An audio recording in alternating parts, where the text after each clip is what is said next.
something that I have been struggling with for a while and going back and forth. Hollywood loves comeback stories, and for a moment, Sara Gilbert had one of the best. A legendary show revived. Massive success. Creative control she had earned the hard way. But what followed was something far darker and far more complicated. A single controversy exploded into a career-defining crossroads, dragging personal relationships and years of hard work into the fire. Suddenly, Sara wasn't just an actress or producer anymore. She became the emotional center of a situation with no easy answers. The choices she made would reshape her career, her public image, and her personal life in ways few people truly understand. Born into television royalty. For most people, joining the family business means taking over a farm or running the neighborhood shop.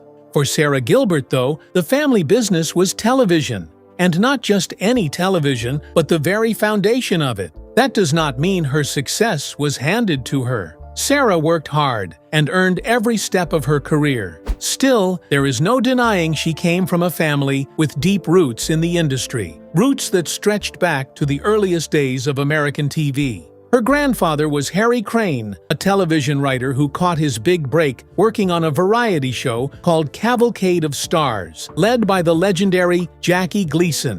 In 1951, Gleason asked Crane and his writing partner Joe Bigelow to quickly put together a sketch. The idea was simple: a loud working-class man from Brooklyn and the patient wife who lived with him. That sketch introduced Ralph and Alice Cramden. Before anyone knew it, the Honeymooners were born. The sketch exploded in popularity and soon became the standout segment on the show. Eventually, it spun off into its own series and went on to become one of the most influential sitcoms in television history. Long before Sara ever stepped on a set, storytelling was already in her blood. Growing up, she also had a front-row seat to modern fame. Her half-sister, Melissa Gilbert, was already a seasoned professional by the time Sara was old enough to notice. Melissa started acting at just 3 years old and became a household name at 9, playing Laura Ingalls on Little House on the Prairie. Sara's half-brother, Jonathan Gilbert, was right there too, playing Willie Olson on the same show. Watching her siblings work made the idea of acting feel normal, even exciting. It did not take long for Sara to catch the same bug. At 6 years old, she landed a Kool-Aid commercial.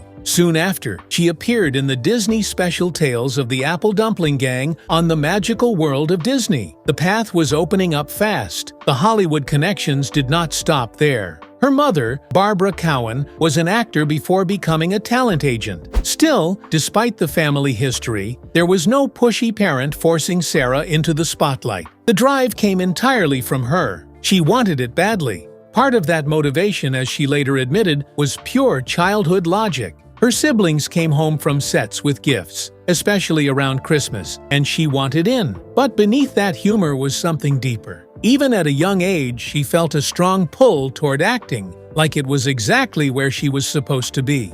There was another honest reason the job pulled her in too. Acting got her out of school. Traditional classrooms were tough for her, and she's never hidden how unhappy she felt there. Being on set gave her something school never did, a creative outlet, and that change mattered more than people realized. For Sara, creativity wasn't just fun, it was a lifeline. Looking back now, she understands why. She was different. Her personality thrived in film sets and creative spaces, while the rigid structure of school felt suffocating. Acting gave her room to breathe, to be herself, and to grow in a way that actually fit who she was. The price of early success. So how did Sara Gilbert really get her start? Her early career began picking up real momentum in 1984, when she landed a role in the TV movie Calamity Jane. It was a small step, but an important one, and it opened the door to more work almost immediately.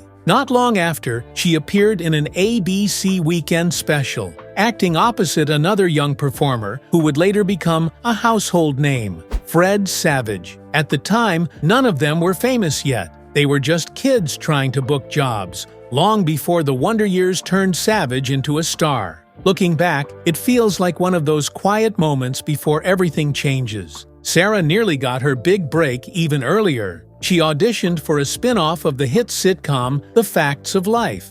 The network had explored several spin-off ideas, and this one actually aired as a backdoor pilot during the series finale. Sara did not land the role, but the cast that did was stacked with future stars, including Juliette Lewis, Seth Green, and Mayim Bialik. In the end, the network scrapped the spin-off entirely, and that turned out to be a blessing. Without being tied to any contract, Sara was free when the opportunity of a lifetime came along. That opportunity was Roseanne. She was just 13 years old when she was cast as Darlene Connor, the sharp-tongued, sarcastic daughter on what would become one of the most groundbreaking sitcoms of its era. Roseanne ran for 9 seasons, and Darlene quickly became one of its most memorable characters. The role felt natural to Sara. There was a lot of overlap between her personality and Darlene's dry, cutting humor. Audiences noticed right away. Her comedic timing stood out, especially when delivering Darlene's now iconic one-liners. That sharp edge did not come from nowhere. Sara later explained she had years of practice sparring verbally with her older sister, which made the audition feel oddly familiar. Watching early footage of herself years later, Sara openly acknowledged how young and awkward she was at the time. Growing up on primetime television came with a cost. Going through adolescence in front of millions of viewers made everything feel more exposed and more intense. Still,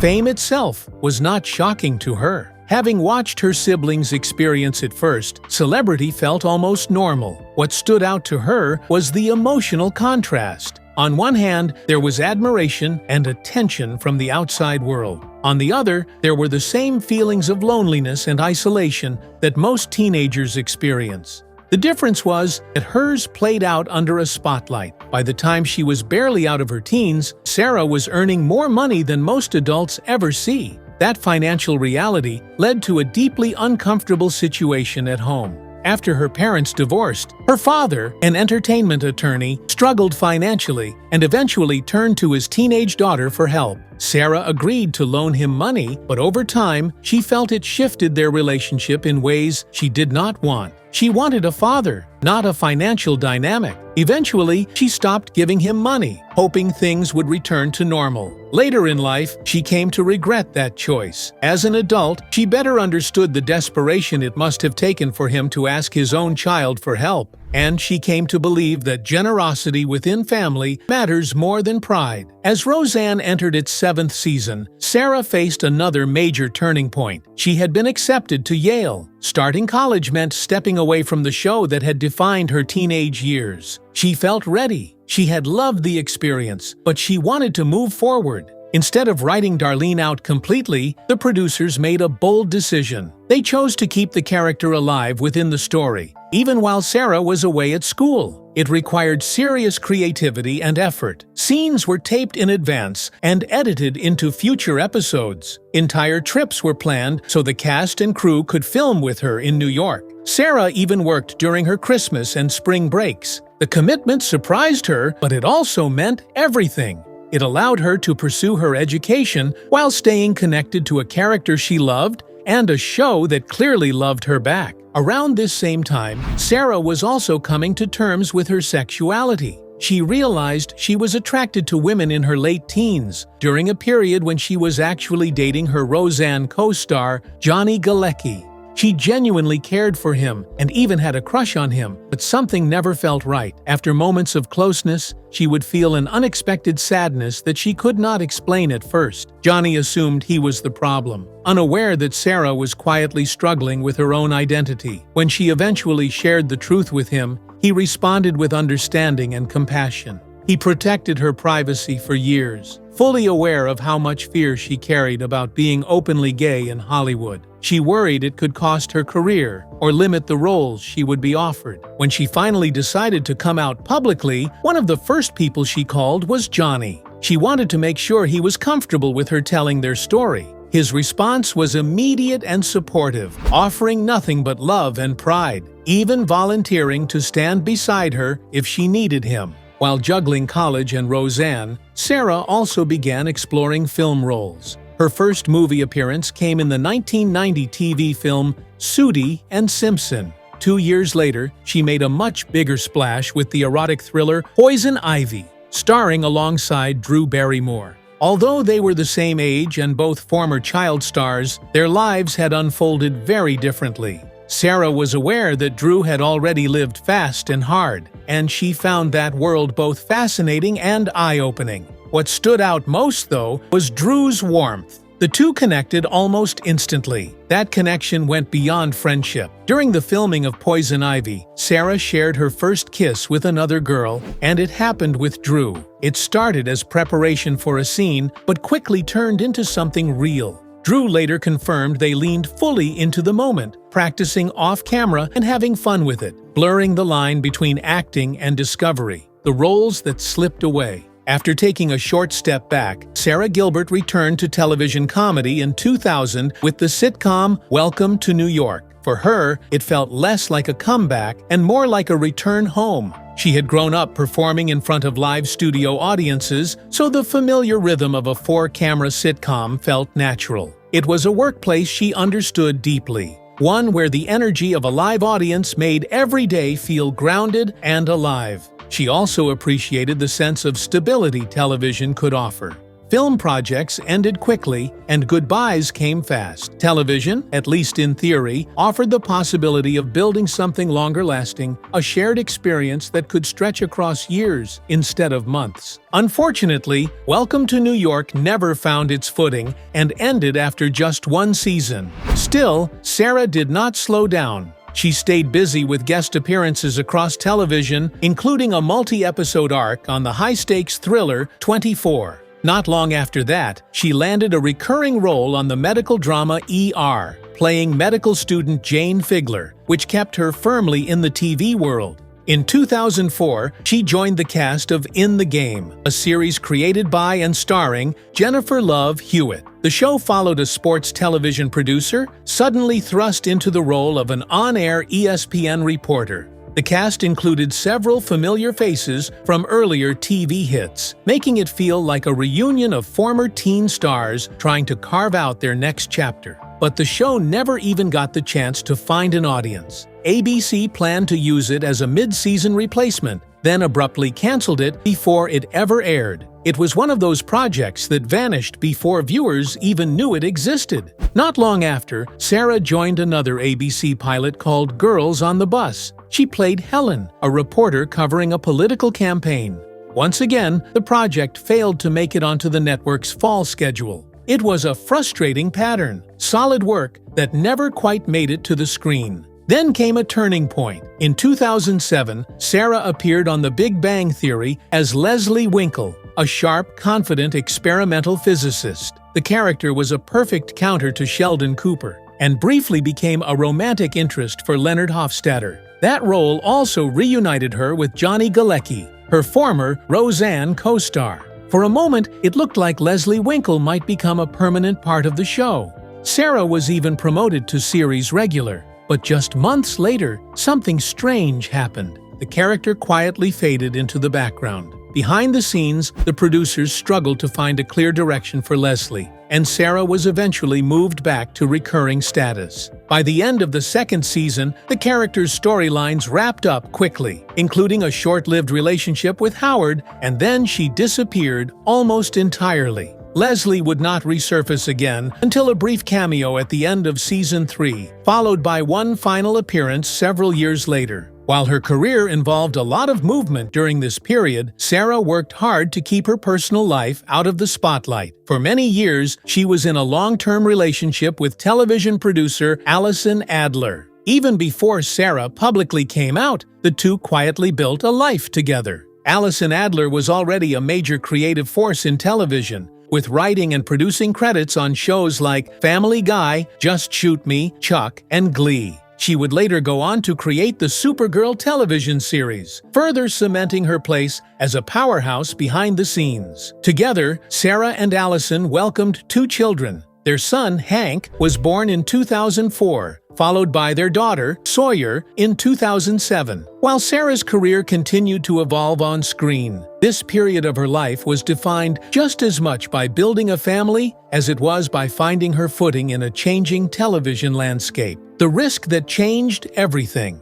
Sara Gilbert's career took a surprising turn in 2010, one that very few people saw coming. Instead of stepping into another scripted role, she pitched CBS an idea for a daytime talk show she had created herself. That show became The Talk. Sara was not just the creator. She also put herself front and center as one of the panelists. The original lineup included familiar faces like Julie Chen Moonves and Sharon Osbourne, creating a mix of personalities that felt lively, honest, and unpredictable. Ironically, the show began as a joke. Sara once explained that the idea came from laughing with a friend about how terrible she would be as a talk show host. She was shy, uncomfortable speaking publicly, and not naturally chatty. In their imaginary version, she pictured herself sitting silently in a dark basement with guests, creating long, awkward pauses. That spoof never turned into anything real, but the idea stuck in her head. The real inspiration hit later, in the most ordinary way possible.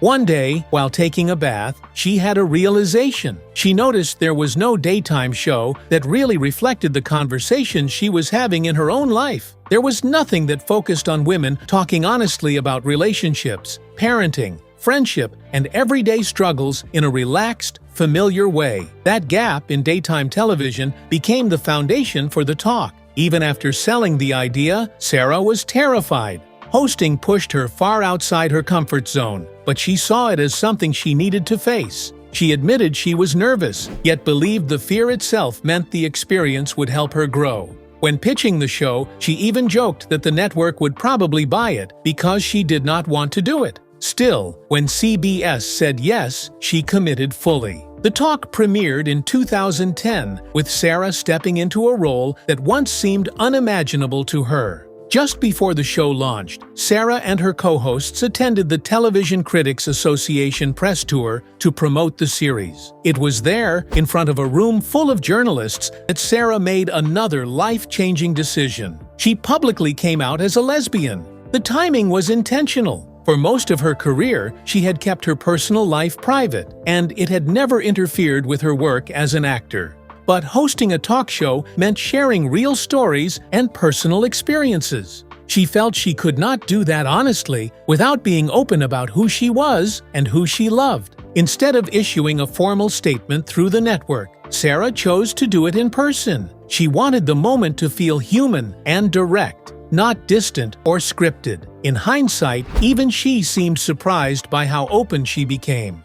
The woman who had once guarded her privacy closely was now hosting a show built entirely on openness. The Talk connected with audiences almost immediately. Sara's original vision shaped the show's identity, especially its focus on motherhood, parenting, and the realities of family life. That focus, however, also led to controversy. Author Angela Wilder filed a lawsuit claiming that The Talk was too similar to a concept she had created years earlier called The Motherhood, which centered on the daily experiences of moms. Wilder had pitched her idea to Sony and been turned down, and she argued that The Talk borrowed heavily from her original concept. CBS strongly pushed back, pointing out that the pitch had never been made to them in the first place. After reviewing the evidence, Wilder ultimately dropped the lawsuit, and the show moved forward without further legal trouble. Behind the scenes, Sara's personal life was also shifting. In 2011, she and her longtime partner Allison Adler announced they had separated. According to her representatives, the split was amicable. Still, the emotional weight of the breakup soon became visible. During an episode of The Talk, while discussing the ups and downs of marriage, Sara became overwhelmed and broke down on air. She spoke honestly about the pain of losing a long-term relationship, acknowledging how meaningful that chapter of her life had been.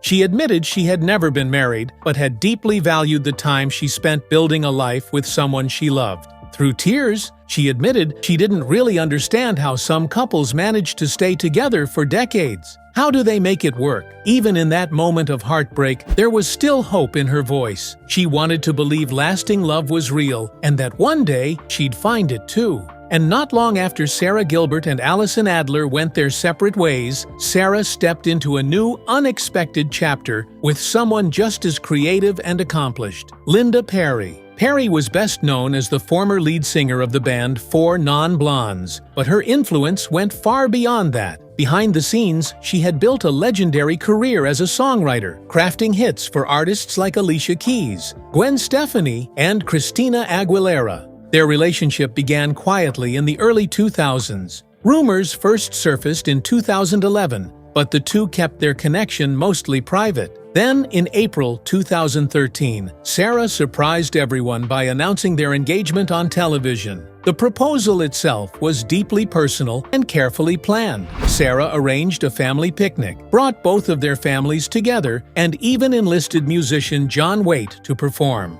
To top it all off, she revealed a series of t-shirts spelling out a simple but powerful question, asking Linda to marry her. The couple married in March 2014, and within a year, their family grew again. In March 2015, they welcomed their son, Rhodes. This marked a new chapter for Sara, who was already a mother to 2 children from her previous relationship with Allison Adler. Their blended family seemed to settle into life together naturally. Despite the outward appearance of stability, the marriage came to an end in 2019, when Sara filed for divorce after 5 years. Court documents later revealed that she initially requested a legal separation, citing irreconcilable differences. At first, both women stayed quiet as the news spread, choosing privacy over public commentary. Linda Perry eventually spoke about the split, expressing gratitude for the time they shared. She described their relationship as part of a larger life journey, acknowledging that change is simply part of living and growing.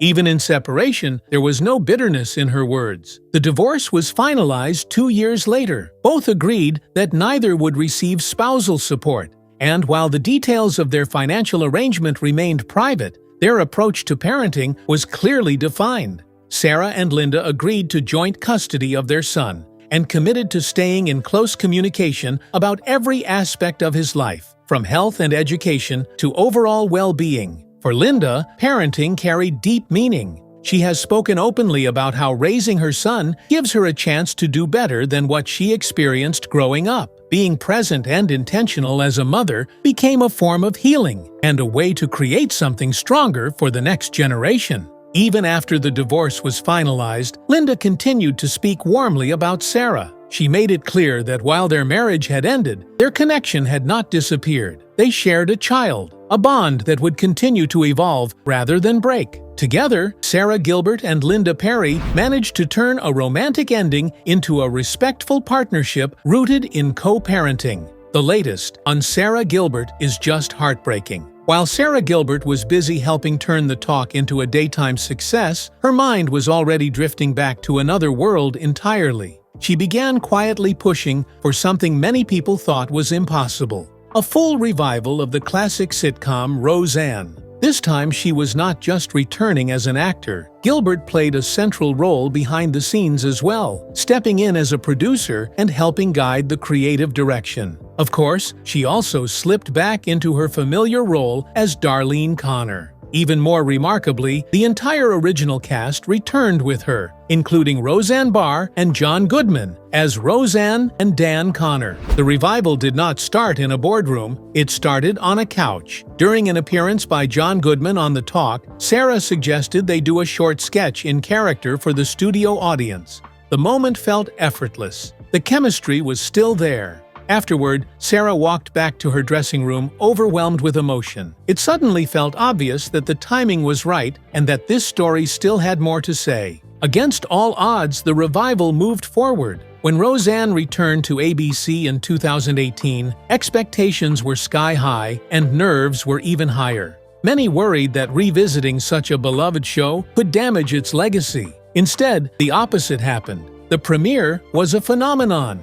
Ratings exploded. Critics responded warmly. According to industry reports, the revival became the most-watched television series of the year, averaging around 20 million viewers per episode. It outperformed juggernauts like The Big Bang Theory, NCIS, and even Sunday Night Football. ABC immediately greenlit a second season. Much of that success was credited to Sara Gilbert's persistence. She had spent years pushing the idea forward, refusing to let it die. She often described herself not as someone naturally gifted with success, but as someone who simply refused to quit. Then, everything collapsed. Just weeks after the triumphant return, Roseanne Barr posted a racist comment on social media about Valerie Jarrett, a former Obama administration advisor. The backlash was immediate and overwhelming. ABC moved quickly, canceling the show outright. Network leadership condemned the remarks as offensive and completely out of line with their values. For the cast and crew, the shock was devastating. Sara Gilbert addressed the situation publicly, visibly emotional. She expressed pride in the work they had done and emphasized that the show had always stood for inclusion, love, and diversity. At the same time, she made it clear she supported ABC's decision. She also spoke directly about the hundreds of crew members who suddenly lost their jobs, acknowledging the real human cost of the cancellation. Sara later reinforced her stance online, distancing the cast and crew from Barr's comments and making it clear that one person's words did not represent the beliefs of everyone involved. Other cast members echoed similar sentiments. Michael Fishman spoke of his devastation for the entire Roseanne family and condemned the remarks outright. Emma Kenney, who played Darlene's daughter, publicly criticized Barr as well, calling the comments unacceptable. John Goodman largely stayed silent. Roseanne Barr, for her part, blamed Sara Gilbert for the fallout, accusing her of betraying her publicly. The relationship between the two fractured completely, with Barr continuing to express resentment in later interviews. But the story did not end there. ABC quickly announced a new series, The Conners. The show would continue the story without Roseanne Barr. Her character was written out, dying from an accidental opioid overdose. Sara Gilbert stepped forward once again, starring in the series and serving as an executive producer. Around this same time, Sara made another major decision. In April 2019, after 9 seasons and nearly a decade, she announced she was leaving The Talk. The choice was emotional and long considered. By then, she was balancing multiple high-pressure roles, including her work on The Conners. There were also challenges behind the scenes. The Talk had faced declining momentum and intense competition from The View. The show was further shaken by scandal at CBS involving network executive Les Moonves. His wife, longtime co-host Julie Chen, chose to leave the show to stand by him. Her departure deeply affected the cast, including Sara, who had worked with her for years. The cumulative weight of these events took a toll. Sara later admitted the decision to leave The Talk was driven largely by family. She wanted more time with her children and more space to focus on acting and producing. She also acknowledged how difficult it had been to constantly share her personal life on national television. For someone naturally private and introverted, that openness came at a cost. Profiles during this period described her as deeply intelligent, sharp-witted, and extremely shy. The role of daytime talk show host had never truly matched her personality, even though she succeeded at it. Meanwhile, the Conners faced inevitable comparisons to Roseanne. Ratings dropped significantly from the revival's massive premiere. Still, the show remained strong, outperforming many competitors and holding its own in a difficult television landscape. Behind the scenes, Sara continued to pull double duty. As an executive producer, she stayed after filming to work closely with the writers, a role not all actors are welcomed into. In her case, she was the exception. Her focus, preparation, and commitment earned respect across the board.